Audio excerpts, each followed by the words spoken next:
കടക്കാം. ഓം നമോ ഭഗവതേ വാസുദേവായ. ഓം നമോ ഭഗവതേ വാസുദേവായ. ഓം നമോ ഭഗവതേ വാസുദേവായ. നാരായണം നമസ്കൃത്യം നരം ചൈവ നരോത്തമം ദേവീം സരസ്വതീം വ്യാസം തതോ ജയമുദിരേത്. നഷ്ടപ്രായേഷു ഭദ്രേഷു നിത്യം ഭാഗവത സേവയാ ഭാഗവതേ ഉത്തമ ശ്ലോകേ ഭക്തിർഭവതി നഷ്ടകി മൂകം കരോതി വാചാലം പങ്കും ലംഘയതേ ഗിരി യത്കൃപതമഹം വന്ദേ പരമാനന്ദമാധവം. ശ്രീഗുരു ദീനതാരിണം ശ്രീചൈതന്യമീശ്വരം ജ്ഞാനതിമിരാന്ധ്യസ്യ ജ്ഞാനാഞ്ജലശലാകയാ ചക്ഷുർമിലിതം യേന തസ്മൈ ശ്രീഗുരുവേ നമഃ. ശ്രീചൈതന്യം മനോഭീഷ്ടം സ്ഥാപിതം യേന ഭൂതലേ സ്വയം രൂപകഥാ മഹ്യം തദാദിസഭാന്തികം. വന്ദേഹം ശ്രീഗുരു ശ്രീയുതപദകമലം ശ്രീഗുരും വൈഷ്ണവാംശ ശ്രീരൂപം സാഗരജാതം സഹന രഘുനാഥാനിതം തം സജീവം സാദേവം സാവധൂതം പരിജനസഹിതം കൃഷ്ണചൈതന്യദേവം ശ്രീരാധാകൃഷ്ണപാദാൻ സഹനലളിതാ ശ്രീവിശാഖാനീം താംസ. ഹേ കൃഷ്ണ കരുണാ സിന്ധോ ദീനബന്ധോ ജഗത്പദേ ഗോപേശ ഗോപികാ കാന്ത രാധാകാന്ത നമസ്തുതേ. തപ്തകാഞ്ചന ഗൗരാംഗേ രാധേ വൃന്ദാവനേശ്വരി വൃഷഭാനുസുതേ ദേവി പ്രണമാമി ഹരിപ്രിയേ. വാഞ്ചാകൽപതരുഭേച്ഛ കൃപാ സിന്ധിഭ്യേവ ച പതിനാം പാവനേഭ്യോ വൈഷ്ണവേഭ്യോ നമോ നമഃ. നമോ വിഷ്ണുപാദായ കൃഷ്ണപ്രേഷ്ഠായ ഭൂതലേ ശ്രീമതേ ഭക്തിവേദാന്ത സ്വാമിന്നിതി നാമിനേ. നമസ്തേ സാരസ്വതദേവേ ഗൗരവാണി പ്രചാരിണേ നിർവിശേഷ ശൂന്യവാദി പാശ്ചാത്യദേശധാരിണേ. ജയ ശ്രീകൃഷ്ണ ചൈതന്യ പ്രഭു നിത്യാനന്ദ ശ്രീ അദ്വൈത ഗദാധര ശ്രീവാസാദി ഗൗരഭക്തവൃന്ദ. ഹരേ കൃഷ്ണ കൃഷ്ണ കൃഷ്ണ ഹരേ ഹരേ. ഹരേ രാമ രാമ രാമ ഹരേ ഹരേ. ഹരേ കൃഷ്ണ. 17ാമത്തെ അധ്യായത്തില് വായിച്ചോളൂ മതര്. 17 പറഞ്ഞത് 12ാമത്തെ ശ്ലോകം അല്ലേ? വായിക്കട്ടെ. ഹരേ കൃഷ്ണ. 12. അഭിസന്ധായ ധൂഫലം ബന്ധാർത്ഥമപി ചൈവ യദ് ഇജ്ജതേ ഭരതശ്രേഷ്ഠാദം യജ്ഞം വിദ്ധി രാജസം. ഭൗതികമായ ഏതെങ്കിലും പ്രയോജനത്തിനു വേണ്ടിയോ ഗർവ് കാട്ടാനായോ അനുഷ്ഠിക്കപ്പെടുന്ന യജ്ഞം രാജസം എന്നറിയുക, അല്ലയോ ഭരതശ്രേഷ്ഠ. ഹരേ കൃഷ്ണ. ഹരേ കൃഷ്ണ. അപ്പൊ ഇതില് പറയുന്നത് ഭൗതികമായ ഏതെങ്കിലും പ്രയോജനത്തിന് വേണ്ടിയോ ഗർവ് കാട്ടാനോ അനുഷ്ഠിക്കപ്പെടുന്ന യജ്ഞം രാജസികം എന്നറിയാം, അല്ലയോ ഭരതശ്രേഷ്ഠ. അപ്പൊ നമ്മള് സാധാരണ രീതിയിൽ യജ്ഞങ്ങൾ നമ്മൾ പറഞ്ഞല്ലേ, നമ്മൾ ഇതിൽ കുറച്ചു നേരത്തെ നമ്മൾ സംസാരിക്കുക. ഇതില് ശ്രദ്ധാവിഭാഗങ്ങൾ മെയിൻ ആയിട്ട് നമ്മൾ ഡിസ്കസ് ചെയ്ത് വരുന്ന നമുക്കറിയാം. നമുക്ക് ആഹാരം, പലതരത്തിലുള്ള ആഹാരങ്ങളുണ്ട്, പലതരത്തിലുള്ള ദാനങ്ങളുണ്ട്, ദാനം ചെയ്യുക. പിന്നെ ഇതുപോലെ തന്നെ വരുന്നതാണ് യജ്ഞങ്ങളുണ്ട് എന്ന് പറഞ്ഞല്ലോ. പിന്നെ തപസ്സുകളുണ്ട്. ഇങ്ങനെ 4 സെക്ഷനായിട്ട് നമ്മൾ പറഞ്ഞു വരുന്നത് അല്ലെ. അപ്പൊ ഇതില് ഇപ്പൊ യജ്ഞങ്ങളെ പറ്റി പറഞ്ഞു. യജ്ഞങ്ങളിൽ വരുമ്പോ ആദ്യം വരുന്ന യജ്ഞം എന്ന് പറഞ്ഞത് ഇപ്പൊ ഫസ്റ്റ് പറഞ്ഞ താമസികമായിട്ടുള്ള യജ്ഞങ്ങൾ അല്ലെ. നമ്മൾ ബലം പ്രതീക്ഷിക്കാണ്ട് യജ്ഞങ്ങൾ ചെയ്യാം. അതിന് സാത്വികമായിട്ടുള്ള ഇത് പറഞ്ഞു. അപ്പൊ ഇന്നലെ ഒരു മാതാജി ചോദിക്കുന്നുണ്ട്, അപ്പൊ നമ്മളെ കാര്യം ഭഗവാനോട് അല്ലാണ്ട് പിന്നെ ആരോട് പറയാന്ന് നമ്മൾ ചോദിക്കുന്നത്. തീർച്ചയായിട്ടും ഭഗവാനോട് പറയണം. കാരണം നമ്മൾ ഇന്നലെ പറഞ്ഞ അത് സുഹൃതികളെ ഗുണത്തിൽ തന്നെയാണ് വരുന്നത്. 4 തരം സുഹൃതികൾ വരുമ്പോ അപ്പൊ നമ്മൾ പറഞ്ഞു ധ്രുവ മഹാരാജാവിന്റെ കഥ ഒക്കെ പറഞ്ഞു. നമ്മൾ അങ്ങനെ പതുക്കെ പതുക്കെ ഉയർന്നു വരും. ഇതെന്ന് പറഞ്ഞാൽ അതിന്റെ അപ്പുറത്തുള്ള നമ്മൾ പതുക്കെ പതുക്കെ 18ാമത്തെ അധ്യായത്തിൽ എത്തി തുടങ്ങി അല്ലെ. അപ്പൊ അതിൽ വരുമ്പോ യജ്ഞങ്ങളെ പറ്റി പറയുമ്പോൾ ആദ്യം സാത്വികമായിട്ടുള്ള യജ്ഞത്തിൽ പറയുമ്പോൾ നമ്മൾ അതിനൊന്നും പ്രതീക്ഷിക്കാതെ വരിക. പക്ഷെ ഇതിൽ വരുമ്പോൾ എന്താണ്, ഈ യജ്ഞങ്ങൾ വരുമ്പോൾ ഗർവ് കാട്ടാൻ അനുഷ്ഠിക്കുന്നത്. നമ്മള് മറ്റുള്ളവർക്ക് നമ്മള് ചില കാര്യങ്ങൾ ചെയ്യുമ്പോൾ യജ്ഞങ്ങളായാലും മറ്റുള്ളവർക്ക് വേണ്ടി ഇപ്പൊ നമ്മളെ ക്ഷേത്രങ്ങൾ, പലതരം ക്ഷേത്രങ്ങളിൽ ചെയ്യുന്ന, ഞാൻ ആ ക്ഷേത്രത്തിന് ഇതിൽ പറയുന്നത്. അപ്പൊ അങ്ങനെ വരും. നമ്മൾ എന്തിനോ വേണ്ടി, ആരോ കാണിക്കാൻ വേണ്ടി പല കാര്യങ്ങളും ചെയ്യും. ഈവൻ യജ്ഞങ്ങൾ തന്നെ അങ്ങനെ ചെയ്യുന്ന പറയുന്നത്. അങ്ങനെ ചെയ്യുന്ന യജ്ഞങ്ങൾ എന്ന് പറയുന്നത് രാജസ്യ യജ്ഞങ്ങൾ എന്ന് പറയുന്നത്.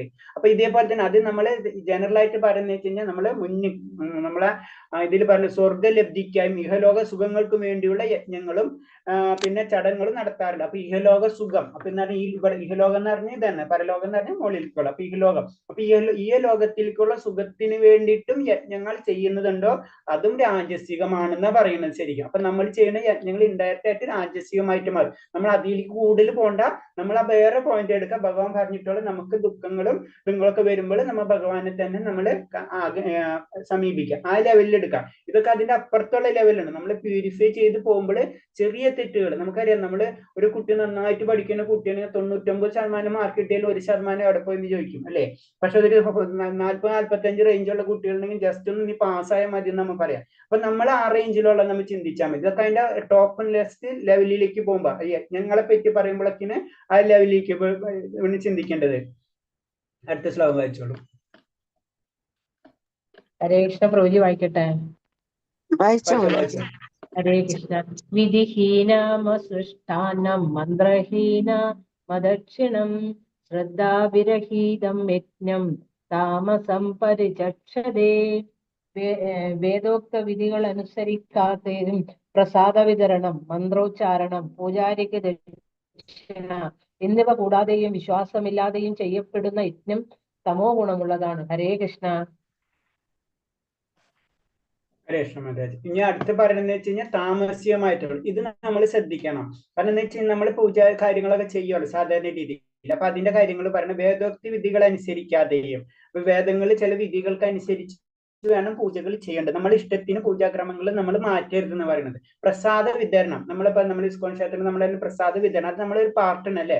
പ്രസാദം നമ്മൾ വിതരണം ഭഗവാന് ഞങ്ങൾ അർപ്പിച്ചതിന് ശേഷം അത് അല്ലെങ്കിൽ നിവേദ്യം ചെയ്തതിന് ശേഷം ആ പ്രസാദം നമ്മൾ വിതരണം ചെയ്തിരിക്കണം, മന്ത്രോച്ചാരണം ചെയ്തിരിക്കണം. അതിന് നമ്മളോട് പറയല്ലേ വല്ല പൂജകൾ മന്ത്രം നമ്മൾ നാമം ജപിക്കുന്ന സാധാരണ നമ്മൾ പറയും. നമ്മൾ പിന്നെ എല്ലാ ദക്ഷിണ നമ്മൾ ഒരു പൂജാരികൾക്ക് നമ്മൾ അല്ലെങ്കിൽ എല്ലാവർക്കും കൊടുക്കുമല്ലേ. നമ്മളെ ഏതിലെല്ലാം പൂജാരികൾക്കോ അല്ലെങ്കിൽ ആചാര്യന്മാർക്കോ നമ്മൾ ദക്ഷിണ കൊടുക്കണം. പിന്നെ വിശ്വാസം കൂടാതെയുള്ള യജ്ഞം, വിശ്വസിക്കാതെ നമുക്കൊരു ഇതുണ്ടാവില്ല, അപ്പൊ ആരോ പറഞ്ഞതനുസരിച്ച് ചെയ്യുന്ന രീതിയിൽ ചെയ്യും ചിലപ്പോൾ.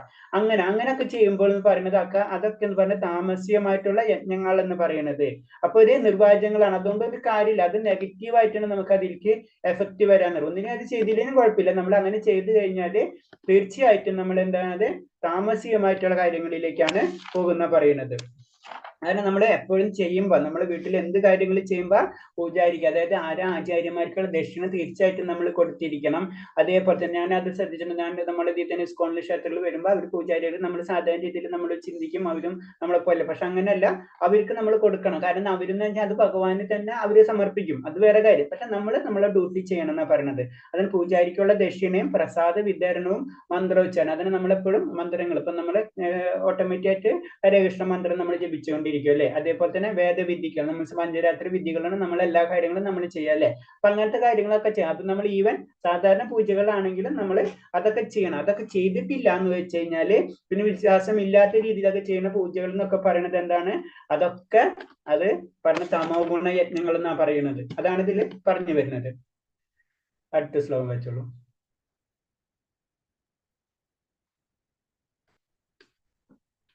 ആരാ വായിക്കണം? വായിച്ചോളൂ മാതാജി. ആരാ?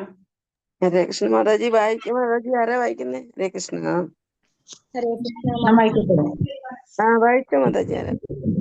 ദൈവപ്രജ്ഞ ഭോജനം ശൗചം ആർജവം ബ്രഹ്മചര്യമഹിംസ ച ശരീരം തപ ഉച്യതേ.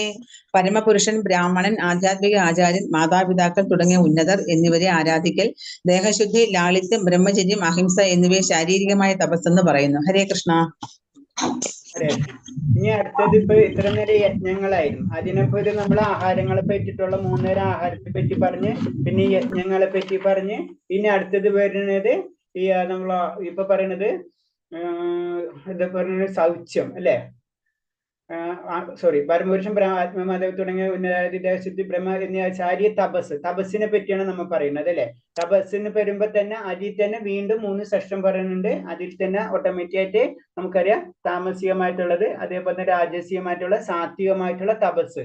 അതിനൊപ്പം അതിൽ ഫസ്റ്റ് വരുന്നത് സാത്വികമായിട്ടുള്ള തപസ് എന്ന് പറയും. സാത്വികമായിട്ടുള്ള തപസ് എന്ന് പറയുമ്പോൾ പരമപുരുഷൻ, ബ്രാഹ്മണർ, ആധ്യാത്മിക ആചാര്യർ, മാതാപിതാക്കൾ തുടങ്ങിയ. അപ്പൊ ഇവരൊക്കെ ഒരേ ശ്രേണിയിലുള്ള വ്യക്തികളാണെന്ന് നമ്മൾ മനസ്സിലാക്കണം. അപ്പൊ ഇവർക്കൊക്കെയും അത്തരം പവർഫുൾ ആണ് അല്ലെ. പരമപുരുഷനായാലും ബ്രാഹ്മണരായാലും ആധ്യാത്മിക മാതാപിതാക്കളൊക്കെ ഉന്നതർ തുടങ്ങി ഉന്നതർ എന്നിവർ ആരാധിക്കുക. ദേഹശുദ്ധി, ലാളിത്യം, ബ്രഹ്മചര്യം, അഹിംസ എന്നിവയുമായ ശാരീരികമായിട്ടുള്ള തപസ്സാണ്. അപ്പൊ നമ്മൾ ശാരീരികമായിട്ടാണ് അതൊക്കെ ചെയ്യുന്നത് അല്ലെ. നമ്മുടെ ഫിസിക്കലായിട്ട് പല കാര്യങ്ങളും നമ്മൾ അതിൽ കൂടി ചെയ്യുന്നുണ്ട്. അപ്പൊ ശാരീരികമായിട്ടുള്ള തപസ് എന്ന് പറയുന്നത്. അപ്പൊ ഈ തപസ്സിനെ തന്നെ വീണ്ടായിട്ട് മൂന്നായിട്ട് തിരിക്കുന്നുണ്ട്.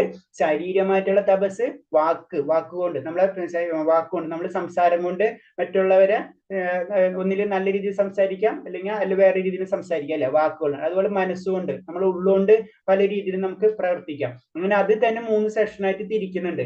അതിൽ ആദ്യം വരുന്ന ശാരീരികമായിട്ടുള്ളത് പറയുമ്പോൾ, ശരീരത്തിൽ പറയുന്നത് നമ്മൾ ആദ്യം പറയുന്നത് ബ്രാഹ്മണരമ്മയും പരമപുരുഷനെയും ഇവരൊക്കെ നമ്മൾ ആരാധിക്കണം എന്ന് തന്നെ പറയുന്നത്. പിന്നെ ഈശ്വരനെയും മറ്റ് ദേവന്മാരും വിശിഷ്ട ബ്രാഹ്മണരെയും അധ്യാത്മിക ഗുരുവിനെയും മാതാപിതാക്കളെയും വേദജ്ഞരെ ഏവരെയും ആരാധിക്കുക അഥവാ ആരാധിക്കാൻ ശീലിക്കുക എന്നത് എല്ലാവരുടെയും കടമമാണ്. ആന്തരവും ബാഹ്യവുമായ ശുചിത്വം പാലിക്കണം. ഇതൊക്കെ നമ്മളെ സാത്വികമായിട്ടുള്ള തപസ് എന്ന് പറയുന്നു. അടുത്ത ശ്ലോകം വായിച്ചോളൂ, 15.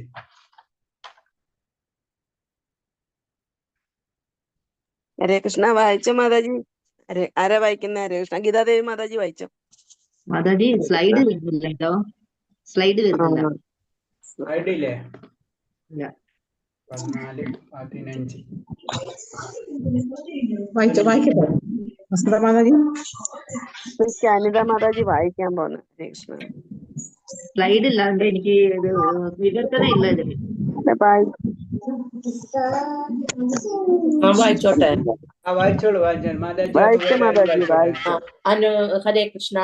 അനുദേഹകരം വാക്യം സത്യം പ്രിയഹിതം ചയത് സ്വാധ്യായഭ്യസനം ചൈവ വാഗ്മയം തപ ഉച്യതേ. സത്യവും പ്രയോജനകരവും കേൾക്കുന്നവർക്ക് ഉദ്യോഗമുണ്ടാക്കാത്തതും ഹിതകരവുമായ സംഭാഷണവും പതിവായുള്ള വേദമന്ത്രോച്ചാരണവുമാണ് വാഗ്മയമായ തപസ്. ഹരേ കൃഷ്ണ. ഹരേ കൃഷ്ണ. അപ്പൊ എന്താ പറയണത്, നമ്മൾ ചെയ്യേണ്ടത് കാര്യങ്ങളാണ്. നമ്മൾ വാക്കുകൊണ്ടുള്ള തപസ്സിന് നമ്മൾ ഇതിനു മുന്നേ ശാരീരികമായിട്ടുള്ള വാക്കുകൊണ്ട് തപസ് എന്ന് പറയുമ്പോൾ നമ്മൾ സംസാരിക്കുമ്പോൾ വളരെയധികം ശ്രദ്ധിച്ച് സംസാരിക്കണം എന്നാണ് ഇൻഡയറക്റ്റ് ആയിട്ട് പറഞ്ഞത്. സത്യവും പ്രയോജനകരവും കേൾക്കുന്നവർക്ക് ഉദ്യോഗം ഉണ്ടാക്കതും ഹിതകരമായ സംഭാഷണം അത് വേണമെന്നാണ് പറയുന്നത്. നമ്മൾ ഹിതകരം മറ്റുള്ളവർക്ക് ഉദ്യോഗജനമാർക്ക് വിഷമമുണ്ടാക്കുന്ന രീതിയിൽ ഒരിക്കലും നമ്മൾ സംസാരിക്കരുത്. പിന്നെ സത്യം കൂടുതൽ സംസാരിക്കുക, കേൾക്കുന്നവർക്ക് ദേഷ്യം അങ്ങനത്തെ കാര്യങ്ങൾ ഉണ്ടാക്കാത്ത രീതിയിൽ സംസാരിക്കുക. പിന്നെ ഹിതകരമായിരിക്കണം. പതിവായിട്ടുള്ള വേദോച്ചാരണമാണ് വാഗ്മയമായ തപസ്. അപ്പൊ നമ്മളിപ്പോ ചെയ്യുന്നതാണ് അല്ലെ, നമ്മളെല്ലാവരും ഇപ്പൊ മന്ത്രങ്ങൾ, മഹാമന്ത്രങ്ങൾ നമ്മൾ ജപിക്കാറുണ്ടല്ലോ, അതും തപസ് തന്നെയാണ് അല്ലെ. നമുക്ക് തപസ് എന്ന് പറയുമ്പോൾ അതിന്റെ ഒരു മീനിങ് എന്ന് പറയുന്നത്, സത്യം പറഞ്ഞാൽ നമുക്ക് അതൊന്നും ചെയ്യാൻ വലിയ ആഗ്രഹം ഉണ്ടാവില്ല. പക്ഷെ എന്താണ്, നമ്മൾ അത് ചെയ്യാണ്, നമ്മൾ ഉറപ്പിക്കണം അല്ലെ, നമ്മളത് ചെയ്യണം. അപ്പൊ അതാണ് തപസ് എന്ന് പറഞ്ഞത്. അപ്പൊ ശരിക്കും നമ്മളത് പ്രാക്ടീസ് ചെയ്യണം. തപസ് എന്ന് പറഞ്ഞാൽ അങ്ങനെയാണല്ലോ, ഉപാസന എന്നല്ല പറയേണ്ടതായിട്ട്. നമ്മളത് അതിലേക്ക് നമ്മളെ മനസ്സ് അല്ലെങ്കിൽ ശരീരം അല്ലെങ്കിൽ നമ്മളെ വാക്കുകൾ അതിലേക്ക് മാറ്റണം. നമുക്ക് ഇഷ്ടത്തിന് പറയാനെന്ന് വെച്ചാൽ നമ്മൾ ആ വാക്കിനെ നിയന്ത്രിച്ച് മറ്റുള്ളവർക്ക് ഹിതകരമായിട്ട് രീതിയിൽ നമ്മൾ ചെയ്യണം. അപ്പൊ അതുപോലെ തന്നെ നാമജപത്തിൽ നമ്മൾ പറയുന്നുണ്ടല്ലോ, നമ്മൾ 3 തരത്തിലാണ്. നമ്മൾ ഇനീഷ്യൽ സ്റ്റേജിൽ നമുക്ക് പല കാര്യങ്ങളും ജപിക്കുന്ന സമയത്താണെങ്കിലും നമുക്ക് പല കാര്യങ്ങളും അത്ര ശ്രദ്ധ ഒന്നും കിട്ടില്ല. അതിൽ പറയുന്നുണ്ട് അർത്ഥ നിവർത്തി, അങ്ങനത്തെ ഒരു വേർഡ് എനിക്ക് പെട്ടെന്ന് ഓർമ്മ വരുന്നില്ല. അപ്പൊ അങ്ങനെ 3 സെക്ഷനായിട്ട് ഡിവൈഡ് ചെയ്യുന്നുണ്ട്. അപ്പൊ ആദ്യത്തിൽ നമ്മൾ അങ്ങനെ പെട്ടെന്ന് പേടിക്കേണ്ട ആവശ്യമില്ല എന്ന് പറയുന്നുണ്ട്. അത് നമ്മളെ ആ ഒരു പ്രാക്ടീസ്, അതിന് തപസ് എന്ന് പറയുന്നത്. നമ്മൾ അതിലേക്ക് പതുക്കെ കടക്കണം. പിന്നെയാണ് നമുക്ക് ഭാവവും പ്രേമവും ഒക്കെ വരുന്നത്. പിന്നെ നമുക്ക് അത് ഒഴിച്ചുകൂടാനാവാത്ത ഒരു ലെവലിലേക്ക് നമ്മൾ മാറും. അപ്പോഴാണ് നമ്മളെ ഭാവം വരുന്നത്. ഭാവത്തിൽ നിന്ന് പിന്നെ അത് പ്രേമം വരുന്നത്. അപ്പൊ അതാണ് നമ്മളെ ആ മന്ത്രോച്ചാരണം നമ്മുടെ ജീവിതത്തിൽ നടത്തിയിരിക്കണം. അതാണ് വാഗ്മമായ തപസ് എന്ന് പറയുന്നത്. അടുത്ത ശ്ലോകം വായിക്കട്ടെ പ്രഭുജി? വായിച്ചോളൂ. മനഃപ്രസാദ സൗമ്യത്വം മൗനമാത്മവിനിഗ്രഹ ഭാവ സംശുദ്ധിരിത്യേതത് തപോമാനസമുച്യതേ. സംതൃപ്തി, സൗമ്യത, മൗനം, ആത്മസംവേദനം, സ്വഭാവശുദ്ധി എന്നിവ മാനസികമായ തപസ്സിൽപ്പെടുന്നു. ഹരേ കൃഷ്ണ. ഹരേ കൃഷ്ണ. അപ്പൊ ഇത് വാക്ക് കഴിഞ്ഞ്, അതിനു മുന്നേ ശരീരമായിരുന്നു അല്ലെ. ഇപ്പൊ വാക്ക് കഴിഞ്ഞ് ഇനി മനസ്സുകൊണ്ട് നമ്മൾ എങ്ങനെ ചെയ്യേണ്ടതെന്ന് പറഞ്ഞു. മനസ്സുകൊണ്ട് ചെയ്യുമ്പോഴാണ് സംതൃപ്തി, സൗമ്യത, മൗനം, ആത്മസംയമനം, സ്വഭാവശുദ്ധി എന്നിവയൊക്കെ മാനസികമായിട്ടുള്ള തപസ്സിപ്പൻ അതിൽ വരുന്നതാണ് ഇന്ദ്രിയ ഭോഗങ്ങളിലേക്കുള്ള വിരക്തി, മാനസികമായിട്ടുള്ള തപസ്സാണ് അല്ലെ. നമുക്ക് എന്ത് കിട്ടണം നമ്മൾ വേണ്ടാന്ന് ഉള്ളതുകൊണ്ട് തന്നെ നമ്മളത് വേണ്ടാന്ന് വെക്കും. പല കാര്യങ്ങളും ചില ചെയ്യാൻ പലത് ആഗ്രഹം ഉണ്ടെങ്കിലും അല്ലെങ്കിൽ ആഗ്രഹിക്കില്ലാത്ത കാര്യം എന്ത് തന്നെയായാലും നമുക്കതിനെ കൺട്രോൾ ചെയ്യാനുള്ള പവർ നമ്മൾ ആർജിക്കണം നമുക്ക്. അപ്പൊ നമുക്കറിയാം അപ്പോഴാണ് നമ്മളെ മനസ്സുകൊണ്ട് നമുക്ക് പരിചാരിക്കാർ വേണ്ടെന്ന് വെക്കും. ഇതൊക്കെ അതിന് പറയുന്നത് മാനസികമായിട്ടുള്ള തപസ് എന്ന് പറഞ്ഞു. അപ്പൊ അതിൽ പറയുന്നത് ഇന്ദ്രിയ സുഖങ്ങളിൽ നിന്ന് വിചാരങ്ങളെ പൂർണ്ണമായി പിൻവലിക്കുമ്പോഴേ മനസ്സ് സംതൃപ്തി ഉണ്ടാവുകയുള്ളൂ. അപ്പൊ നമ്മളെ മനസ്സിനെ നമ്മൾ എങ്ങനെ ചെയ്യേണ്ടത്, നമ്മൾ ഇന്ദ്രിയങ്ങളെ നിയന്ത്രിച്ച് കണ്ട് നമ്മളെ മനസ്സിനെ പൂർണ്ണമായി പിൻവലിക്കാം. അങ്ങനെ വരുമ്പോഴാണ് നമ്മൾ മനസ്സംതൃപ്തി നമുക്ക് ലഭിക്കുക എന്ന് പറയുന്നത്. അതാണ് ഇതിൽ പറഞ്ഞത്. അപ്പൊ മാനസിക, അപ്പൊ 3 സെക്ഷനില് ലാസ്റ്റ് എത്തുന്നത് മനസ്സുകൊണ്ട് നമ്മള് സാത്വികമായി മാനസിക തപസ് എന്ന് പറയുന്നത് ഇതാണ്. അതായത് മനസ്സുകൊണ്ട് ചില കാര്യങ്ങൾ സ്റ്റോപ്പ് ചെയ്യാം നമ്മള്. അടുത്തത് വായിക്കട്ടെ. 17 ഗീതാദേവി മാതാജി വായിച്ചോ. ശ്രദ്ധയാ പരയാതപ്തം തപസ്ത്രിവിധം നരേ അഫലാകാംക്ഷിഭിർയുക്തൈ സ്വാത്വികം പരിചക്ഷതേ. ഈ 3 വിധം തപസ്സും ആധ്യാത്മിക വിശ്വാസത്തോടെയും ഭൗതിക നേട്ടങ്ങളെ ആഗ്രഹിക്കാതെയും പരമപുരുഷന് വേണ്ടി മാത്രം അനുഷ്ഠിച്ചു പോന്നാൽ സ്വാത്വികം എന്ന് പറയാം. ഹരേ കൃഷ്ണ. ഹരേ കൃഷ്ണ. അപ്പൊ ഞാൻ തപസ്സിനെ പറ്റി വീണ്ടും പറഞ്ഞു. നമ്മൾ തപസ്സും ശാരീരികമായിട്ടുള്ള മാനസികമായിട്ടുള്ളതും വാക്കുമായിട്ടുള്ള തപസ്സിനെ പറ്റി പറഞ്ഞു. ഈ 3 കാര്യങ്ങൾ നമ്മൾ എന്തിനു വേണ്ടി ഉപയോഗിച്ചു കഴിഞ്ഞാൽ പരമപുരുഷന് വേണ്ടി ഭഗവാന് വേണ്ടി ഉപയോഗിച്ചു കഴിഞ്ഞാൽ അത് സാത്വികമായിട്ടെന്ന് പറഞ്ഞു. അതാണ് നമ്മൾ പറയുന്നതാണ് നമ്മൾ സാത്വികമായിട്ട് മാറണം എന്ന് പറയുന്ന കാര്യങ്ങൾ ഇതൊക്കെയാണ്. ഇതൊക്കെ നമുക്ക് മനസ്സിലായി. ഇത് ഉപയോഗിച്ചിട്ട് ഭഗവാന്റെ കാര്യങ്ങളിലേക്ക് നമ്മൾ ചെയ്യാൻ ശ്രമിക്കുക. ഇപ്പൊ ഇവിടെ നിന്ന് ഗോവർദ്ധന പരിക്രമം ഇത് ബുദ്ധിമുട്ടാണ്. അപ്പൊ അവിടെ ശാരീരികമായിട്ടുള്ള കാര്യങ്ങളാണ് അതിന് ചെയ്യുന്നത് അല്ലെ. നമുക്കത് ബുദ്ധിമുട്ട്. സാധാരണ ചിന്തിച്ചാൽ നോക്കിയാൽ എന്താണ്, നമുക്ക് നടന്ന് ഇത്രയും ദൂരം കിലോമീറ്റർ നടക്കണം, വൃന്ദാവന പരിക്രമണം, അത് മായപ്പൂർ പരിക്രമണം, ഇതൊക്കെ ശാരീരികമായിട്ടുള്ള കാര്യങ്ങൾ നമ്മൾ ചെയ്യുന്നുണ്ട് അല്ലെ. ശാരീരികമായിട്ടുള്ള തപസ്സാണ് നമ്മൾ ആവർത്തിച്ചത്. അപ്പൊ അതെന്താ അത് ഭഗവാന് വേണ്ടി ചെയ്യുമ്പോൾ അത് സാത്വികമായിട്ട് മാറും. അപ്പൊ നമ്മുടെ പ്രവൃത്തികളും നമ്മുടെ ചിന്തകളും മനസ്സും അതെല്ലാം അപ്പോൾ നമ്മൾ എന്താണ് ഗുരുക്കന്മാരെ വന്ദിക്കാന്നൊക്കെ പറയുമ്പോൾ അത് സാത്വികമായിട്ടുള്ള ശാരീരികമായിട്ടുള്ള തപസ്സിലേക്ക് പോയി. ഇതേപോലെ തന്നെ ഇതൊക്കെ ശാരീരികമായിട്ടുള്ള തപസ്സിലേക്കാണ് പോണത് അല്ലെ. ശരീരം കൊണ്ട് ഭഗവാന്റെ കാര്യങ്ങൾ നമ്മൾ ചെയ്യണം. വാക്കുകൊണ്ടുള്ള തപസ്സുകൾ പറഞ്ഞു. കാരണം എന്താ വെച്ചാൽ ഭഗവാന്റെ നാമങ്ങൾ ജപിക്കുമ്പോൾ വാക്കുകൊണ്ടുള്ള തപസ്സായി മാറിക്കഴിഞ്ഞാൽ അല്ലെ. അതേപോലെ തന്നെ മനസ്സുകൊണ്ടുള്ള തപസ് എന്ന് പറയുമ്പോൾ നമ്മൾ ഭഗവാന്റെ കാര്യങ്ങളെ പറ്റി ചിന്തിക്കുക, സ്മരണ, ഭഗവാന്റെ ചിന്തകൾ, ആ സ്മരണകളൊക്കെ വരുമ്പോൾ എന്താണ് അതൊക്കെ ഓട്ടോമാറ്റിക് ആയിട്ട് മാനസികമായിട്ടുള്ള സ്മരണ അത് ഭഗവാനിലേക്ക് സമർപ്പിതമായി മാറണം അല്ലെ. അപ്പൊ അതെല്ലാതും എന്താ സാത്വികമായിട്ട് മാറുന്ന പറയണം. അതാണ് നമ്മള് പതുക്കെ ഇല്ല എല്ലാ കാര്യങ്ങളും പതുക്കെ നമുക്ക് ഭഗവാനിലേക്ക് കൊണ്ടുപോവാൻ ചെയ്യണം. ഒറ്റയടിക്ക് നമുക്ക് ഇതൊന്നും പറ്റില്ല. പതുക്കെ നമ്മളിപ്പോ ഇന്നത്തെ കാര്യം ഗോവർദ്ധന പരിക്രമയും മായപ്പൂർ പരിക്രമം ഇതൊക്കെ നമ്മൾ ധാമുകളിലൊക്കെ പോകണം. നമ്മളായ ഗ്യാങ്ങിലേക്ക് അല്ലെങ്കിൽ ഭക്തിയുദ്ധ സേവനത്തിന് ഭക്തി മാർഗത്തിലേക്ക് പതുക്കെ നമ്മൾ പോവാണ്. അങ്ങനെ പോയി നമ്മൾ മുന്നിലേക്ക് പോകുന്ന പറയണത്. അല്ലാണ്ട് ഒറ്റയടിക്ക് നമുക്ക് ഭഗവാനെ ലഭിക്കില്ല. അത്രയും വലിയ കരുണ ഇല്ല എന്നല്ല പറഞ്ഞത്. ചില ഭഗവാന്റെ അങ്ങനത്തെ കരുണകളൊക്കെ ഉണ്ട്. അതൊക്കെ നമ്മൾ ജനറൽ ആയിട്ട് പറയുമ്പോൾ നമുക്ക് പറയാന്നല്ലാണ്ട് അപൂർവങ്ങളിൽ അപൂർവമായിരിക്കും. പക്ഷെ സാധാരണ രീതിയിൽ നമ്മൾ ഇത് പരിശ്രമിച്ചുകൊണ്ടേ ഇരിക്കണം. അതാണ് നമ്മുടെ ലക്ഷ്യം. അടുത്തത് 18. ഹരേ കൃഷ്ണ. വായിച്ച മാതാജി വായിക്കുന്നില്ലേ? സ്ലൈഡ് കിട്ടിയേ വായിക്കാൻ പറ്റല്ലേ? ഹരേ കൃഷ്ണ. മാതാജി വായിക്കട്ടെ. വായിച്ചോ. സത്കാരമാന പൂജാർത്ഥം തപോദംബേന ചൈവയ ക്രിയതേ ദഹീക പ്രോക്താം രാജസം ചലമദ്രുവം. ഹരേ കൃഷ്ണ. ബഹുമതിയും ആരാധനയും നേടാനോ അഹങ്കാരം കൊണ്ടോ ചെയ്യപ്പെടുന്ന തപസ് രാജസമാണ്, ക്ഷണികവും അനിശ്ചിതവുമാണത്. ഹരേ കൃഷ്ണ പ്രഭുജി. ഹരേ കൃഷ്ണ മാതാജി. അപ്പൊ ഇതിൽ പറഞ്ഞത് ബഹുമതിയും ആരാധനയും നേടാൻ അഹങ്കാരം കൊണ്ട് ചെയ്യപ്പെടുന്ന തപസ് ക്ഷണികവും അനിശ്ചിതവുമാണത്. അപ്പൊ ഇതിൽ പറഞ്ഞത് നമ്മ ഇത്രയും പറഞ്ഞു. അതൊക്കെ സാത്വികമായിട്ടുള്ള കാര്യങ്ങൾ പറഞ്ഞല്ലേ, സാത്വികമായിട്ടുള്ള തപസ്സിനെ പറ്റി പറഞ്ഞു. ഇനി അടുത്ത് പറയുന്നത് എന്താണ്? രാജസ്യമായിട്ടുള്ള തപസ്സാണ്. അപ്പൊ അവിടെ വരുന്നത് എന്താണ്? അത് അഹങ്കാരം, ആരാധന, ബഹുമതിയും ആരാധന നേടാനോ അഹങ്കാരം കൊണ്ട് ചെയ്യപ്പെടുന്ന തപസ് രാജസികമാണ്. അതിന് ഉദാഹരണം മറ്റുള്ളവർ ആകർഷിക്കാനും അങ്ങനെ മറ്റുള്ളവർ ആദരവ് സഹായിച്ച് പിടിച്ചു പറ്റാനും ചില തപോവൃത്തങ്ങൾ അനുഷ്ഠിക്കാറുണ്ട്. ഇതൊക്കെ എന്ന് പറയുന്നത് അതാണ്. കാരണം എന്ന് വെച്ച് കഴിഞ്ഞാൽ മറ്റുള്ള ആകർഷിക്കാൻ വേണ്ടി നമ്മൾ പലതും ചെയ്യാം, അതിനു വേണ്ടി പല തപസ്സുകളും ചെയ്യാം. അങ്ങനെ വരുമ്പോൾ അതൊക്കെ എന്താണ് രാജസീയമായിട്ടുള്ള തപസ് എന്ന് പറയുന്നത്. അതേപോലെ തന്നെ അതിന് പ്രധാന വലിയ വലിയ പ്രധാനികൾ അവരെ ആശ്രിതമാരെ കൊണ്ട് കാലൊക്കെ കഴിപ്പിക്കും, അങ്ങനെ പറയണം. അപ്പൊ അങ്ങനെയൊക്കെ വരുമ്പോൾ അത് മറ്റുള്ളവരെ കാണിക്കാൻ വേണ്ടിയാണ് അല്ലെ അങ്ങനെയൊക്കെ ചെയ്യിക്കാന്ന് പറയുന്നത്. അപ്പൊ അതൊക്കെ വരുന്നത് താമസികം സോറി രാജസ്യമായിട്ടുള്ളത്. അല്ലെങ്കിൽ നമ്മൾ മറ്റുള്ളവരെ കാണിക്കാൻ വേണ്ടി പല കാര്യങ്ങളും ശരീരമായിട്ടുള്ളത് ചെയ്യും നമ്മൾ, ശരീരം കൊണ്ട് മനസ്സുകൊണ്ട് എന്നുകൊണ്ടായാലും. അപ്പൊ അങ്ങനെ ചെയ്യുമ്പോൾ അതൊക്കെ എന്താണ്? രാജസ്യമായിട്ടുള്ള തപസ് എന്നാണ് പറയുന്നത്. അടുത്ത ശ്ലോകം. ഹരേ കൃഷ്ണ. പ്രഭു വായിച്ചോ, പ്രഭു രവികുമാർ പ്രഭു വായിച്ചോ. ഹരേ കൃഷ്ണ. ഹരേ കൃഷ്ണ. വായിക്കുന്നില്ലേ പ്രഭു? വായിച്ചോ. ഞാൻ വായിക്കാം. വായിക്കട്ടെ. വായിച്ചോളൂ. വായിച്ചോ പ്രഭു, വായിച്ചോ. 19 അല്ലേ? അതെ അതെ. 19. മൂഢഗ്രാഹേണാത്മനോ യദ് പീഡയാ ക്രിയതേ തപഃ പരസ്യോത്സാനാർത്ഥം വാ തത്താമസമുദാഹൃതം. മൂഢബുദ്ധി മൂലം സ്വയം പീഡനം അനുഭവിച്ചോ അന്യരെ പരിക്കേൽപ്പിക്കാനോ നശിപ്പിക്കാനോ ഉദ്ദേശിച്ചോ ചെയ്യപ്പെടുന്ന തപസ് തമോ ഗുണപ്രധാനമാണ്. ഹരേ കൃഷ്ണ. ഹരേ കൃഷ്ണ. അപ്പൊ ഇതിൽ പറയുന്നത് എന്താണ്? മൂഢബുദ്ധി മൂലം സ്വയം പീഡനം അനുഭവിച്ച് അന്യരെ പരിക്കേൽപ്പിക്കാനും നശിപ്പിക്കാനും ഉദ്ദേശിച്ച് ചെയ്യപ്പെടുന്ന തപസ് തമോ ഗുണമാണ്. അപ്പൊ മറ്റുള്ളവർക്ക് ഉപദ്രവിക്കാൻ വേണ്ടി ഞാൻ പല കാര്യങ്ങളും ചെയ്യാം, അതിനുവേണ്ടി ഞാൻ എന്തും കഷ്ടപ്പെടും. മറ്റുള്ള ലക്ഷ്യം എന്തിനും മറ്റുള്ളവരെ ഉപദ്രവിക്കാന്ന് മാത്രമേ ഉള്ളൂ. അങ്ങനെ വരുന്ന കാര്യങ്ങൾ, അങ്ങനെ ഇപ്പൊ അതിനുവേണ്ടി ഞാൻ വർക്ക് ചെയ്യുന്നുണ്ട്, ഞാൻ അതിനുള്ള കാര്യങ്ങൾ ചെയ്യുന്നുണ്ടാവും. അപ്പൊ അങ്ങനെ വരുന്ന തപസ്സിനെ പറയുന്നത് തമോ ഗുണപ്രധാനം എന്ന് പറയുന്നത്. അതിനൊരു ഉദാഹരണം പറഞ്ഞ ഹിരണ്യകശിപുവിനാണ് അല്ലെ. ഹിരണ്യകശിപുവിന്റെ കഥ നമുക്കറിയാം അല്ലേ. അപ്പൊ അതിനു വേണ്ടി ഹിരണ്യകശിപു എല്ലാവരും നശിപ്പിക്കാൻ വേണ്ടി അത്രയും വലിയ തപസ്സാണ് ചെയ്തത്. അപ്പൊ അങ്ങനെ ലാസ്റ്റ് എന്താ സംഭവിച്ചത്? എന്താ? അത് ഭഗവാന്റെ ശക്തി കൊണ്ട് അതെല്ലാം കഴിഞ്ഞു, അത് നമുക്ക് അറിയാവുന്നതാണ്. അപ്പൊ അങ്ങനെ ചെയ്യുന്ന തപസ്സുകളൊക്കെ എന്താ പറഞ്ഞത്?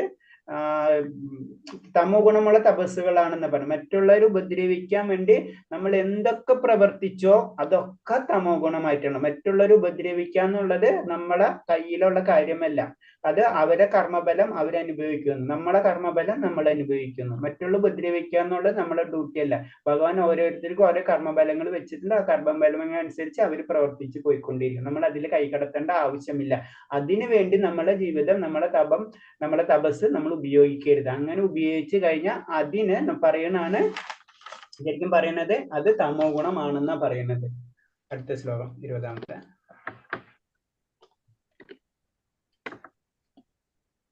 വായിച്ചോളൂ 20-ാമത്തെ ശ്ലോകം. വായിക്കട്ടെ. ദാതവ്യമിതി യദ്ദാനം ദീയതേനുപകാരിണേ ദേശേ കാലേ ച പാത്രേ ച തദ്ദാനം സാത്വികം സ്മൃത. കർത്തവ്യമെന്ന ബോധത്തോടെയും പ്രതിഫലേച്ഛ കൂടാതെയും ഉചിതമായ സ്ഥലത്ത് വെച്ച് വേണ്ടുന്ന കാലത്ത് അർഹിക്കുന്ന വ്യക്തിക്ക് ചെയ്യപ്പെടുന്ന ദാനം സാത്വികമാണ്. ഹരേ കൃഷ്ണ. ഹരേ കൃഷ്ണ. അപ്പൊ 3-4 കാറ്റഗറി നമ്മൾ വായിച്ചു പഠിച്ചു. ഇനി ഇതിൽ വരുന്ന ദാനത്തെ പറ്റിയാണ്. ഇത്രയും നമ്മൾ പഠിച്ചത് തപസ്, ആഹാരം, അങ്ങനെ പല യജ്ഞങ്ങളൊക്കെ കഴിഞ്ഞു. ഇനി ഇതിൽ വരുന്ന ദാനം ചെയ്യണത് എങ്ങനെയാണ്. അപ്പൊ അതിൽ തന്നെ നമ്മൾ 3 തരം ദാനം ഉണ്ട്. ഒന്ന് ഫസ്റ്റ് വരുന്നപ്പോ പറഞ്ഞത് സാത്വികമായിട്ടുള്ള ദാനം അല്ലെ. കർത്തവ്യബോധത്തോടെ പ്രതിഫല ഇച്ഛ കൂടാതെയും ഉചിതമായ സ്ഥലത്ത് വെച്ച് വേണ്ടുന്ന കാലത്ത് അർഹിക്കുന്ന വ്യക്തിക്ക് ചെയ്യപ്പെടുന്ന ദാനം സാത്വികമാണ്. അപ്പൊ ഇൻഡയറക്റ്റ് ആയിട്ട് നമ്മൾ ചെയ്യുമ്പോൾ ഇതൊക്കെ നമ്മൾ ശ്രദ്ധിക്കണം. നമ്മൾ ഒരാൾക്ക് ദാനം ചെയ്യണം, ഒരു വ്യക്തിക്ക്, ഒരു സമൂഹത്തിന് എന്തിനും ചെയ്യുമ്പോൾ അത് ശ്രദ്ധിക്കണം. അത് സാത്വികമായിട്ടുള്ള ദാനങ്ങളായിരിക്കും. അതിന് പറഞ്ഞ ഉചിതമായിട്ടുള്ള സ്ഥലത്ത് അർഹിക്കുന്ന വ്യക്തിക്ക് മാത്രമേ നമ്മൾ ദാനം ചെയ്യാൻ പാടുള്ളൂ എന്ന് പറഞ്ഞു. അത് പ്രതിഫലം നമ്മൾ പ്രതീക്ഷിക്കാതെ ആയിരിക്കണം. അപ്പൊ ഇതിൽ നമ്മൾ ഫോട്ടോഗ്രാഫി കാണിച്ചിട്ട് ഭഗവാന്റെ കഥകളൊക്കെ മറ്റുള്ളവർക്ക് കൊടുക്കണല്ലേ, അതിലൊരു പ്രതിഫലം പ്രതീക്ഷിക്കുന്നില്ല അല്ലെ. അപ്പൊ അങ്ങനെ ആയിരിക്കണം. എല്ലാ കാര്യങ്ങളും നമ്മൾ അങ്ങനെ ചെയ്യണം എന്നാ പറയണത്. പിന്നെ അത് ചെയ്യേണ്ട സ്ഥലങ്ങൾ പറയുന്നുണ്ട്. പുണ്യസ്ഥലങ്ങളിൽ വെച്ച് സൂര്യചന്ദ്ര ഗ്രഹണ മുഹൂർത്തങ്ങളിലോ മാസാന്ത്യത്തിലോ വിശിഷ്ട ബ്രാഹ്മണനോ വൈഷ്ണവനോ ദാനം ചെയ്യണം. ക്ഷേത്രങ്ങളിൽ വെച്ചുള്ള ദാനവും പ്രശസ്തമാണ്. ദാനം ചെയ്യുമ്പോൾ പ്രതിഫലം ഒരിക്കലും പ്രതീക്ഷിക്കാൻ പാടില്ല. പാവങ്ങൾക്ക് അനുകമ്പയിൽ ചെയ്യുന്ന ദാനം ഉചിതം തന്നെ. എന്നാൽ ദരിദ്രന ആൾക്ക് അർഹതയില്ലെങ്കിരിക്കും ആ ദാനം ദാതാവിന്റെ ആത്മപുരോധിക്ക് സഹായമാവില്ല. അപ്പൊ നമ്മൾ വെറുതെ ഒരാൾക്ക് പാവമാണെന്ന് വിചാരിച്ചിട്ട് നമ്മൾ ചെയ്യരുത്. അതിന്റെ ബാക്കിൽ അവരത് ഉപയോഗിക്കുന്നത് അത് നല്ല രീതിക്ക് തന്നെയാണ് ഉപയോഗിക്കുന്നത്, നമ്മൾ ശ്രദ്ധിക്കണം എന്നാണ് പറയുന്നത്. പിന്നെ നമ്മൾ ചെയ്യുമ്പോൾ അത് പുണ്യസ്ഥലങ്ങളായി കഴിഞ്ഞാൽ ഏറ്റവും ബെറ്റർ. നമ്മൾക്ക് അവിടെ പുണ്യസ്ഥലം നോക്കിയിട്ട് നമുക്ക് കിട്ടില്ലെങ്കിൽ അങ്ങനെയല്ല ചിന്തിക്കേണ്ടത്. അത് അതായിരുന്നു അതിലെ ബെറ്റർ. നമ്മൾ ആ ദാനത്തിന്റെ അത് കാറ്റഗറി പറഞ്ഞു തരുന്നതാണ്. നമ്മൾ അങ്ങനെ ചെയ്താൽ വളരെ ബെറ്റർ. പുണ്യസ്ഥലങ്ങളിൽ വെച്ച് നമ്മൾ ദാനം ചെയ്യുമ്പോൾ അതിന്റെ കുറച്ചും കൂടെ കാര്യങ്ങൾ നമുക്ക് ലഭിക്കും. അതുപോലെ തന്നെ വിശിഷ്ടമായിട്ടുള്ള വൈഷ്ണവര് അല്ലെങ്കിൽ അതേപോലെ തന്നെ ബ്രാഹ്മണർ, അവരൊക്കെ ബ്രാഹ്മണർക്കൊക്കെ ചെയ്യുന്ന ബ്രാഹ്മണർ എന്ന് പറയുമ്പോൾ ശരിക്കും പറഞ്ഞാൽ അവരുടെ ജീവിതം തന്നെ ഭഗവാന് സമർപ്പിച്ച വ്യക്തികളായിരിക്കും അല്ലെ.